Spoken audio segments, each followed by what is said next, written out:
പൗലോസിൻ്റെ കയ്യിൽ ഒരണലി കടിച്ച് ഞാന്ന് ചുറ്റി. ലാലുപാസ്റ്ററെ കൊണ്ടെന്നല്ല ശാസിച്ചേ, പൗലോസ് അതിനെ കുടഞ്ഞു കളഞ്ഞു. നിന്റെ പ്രശ്നം ഒരു കുടച്ചിൽ തീരും. നിന്റെ ആരോഗ്യത്തെ കടിച്ചു ഞാന്ന് കിടക്കുന്ന, നിന്റെ സമ്പത്തിനെ കടിച്ചു ഞാന്ന് കിടക്കുന്ന, നിന്റെ ഉയർച്ചയെ ഈ ആടിൻ്റെ പള്ളയ്ക്ക് കഴുത്തേൽ ഇങ്ങനെ കടിച്ച് പിടിച്ചോണ്ട് സിംഹം ഇങ്ങനെ പോവാ. സിംഹത്തിൻ്റെ ഗമ എന്നാണെന്നറിയോ?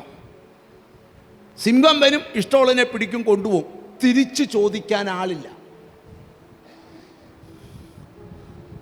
ഒരു കൊച്ചു ഇറക്കൻ, പേര് ദാവീദ്, ഒരു ഉണക്കക്കമ്പും കൊണ്ട് പുറകെ വരിക. പിന്തുടർന്നു എന്ന പദത്തെ അവിടെ നിർത്താൻ പറ്റത്തില്ല. പ്രവചനഭാഗത്ത് പോകണം. അതെൻ്റെ ദൂതല്ലാത്തതുകൊണ്ടാണ് ഞാൻ പോകാത്തത്. സിംഹത്തിൻ്റെ പ്രത്യേകത, സിംഹത്തിന് ഇരയെ കിട്ടിയാൽ അതിനെ നേരെ ഗുഹയെ കൊണ്ടുപോയിട്ട് സിംഹിക്ക് വേണ്ടി കടിച്ച് കീറി വെക്കും. പിള്ളേർക്ക് പകുതി ഞെക്കിക്കൊന്നിട്ട് കൊടുക്കും. പിള്ളേർ കൊന്നു തിന്നു. പിന്തുടർന്നു എന്ന പദം ഞാൻ പറയാം. ശത്രുവിൻ്റെ മാളത്തിൽ വരെ അഭിഷേകമുള്ളവൻ കയറും.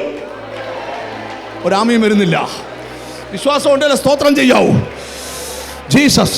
ഞാൻ ഇന്ന് ഇവിടെ ഇരിക്കുന്ന ചിലരോട് പറയാം, നിന്റെ നന്മയെ എവിടെ കൊണ്ട് അപഹരിച്ചോ അവിടെ നീ ഇന്ന് ആത്മാവിൽ കയറണം. ഇതിനൊരു സ്പിരിച്വൽ ഡെലിവറൻസ്, ഒരു സ്പിരിച്വൽ ഡെലിവറൻസ്. നിന്റെ നന്മ മേലുള്ള ശത്രുവിന്റെ പിടി ഇന്ന് വിടണം.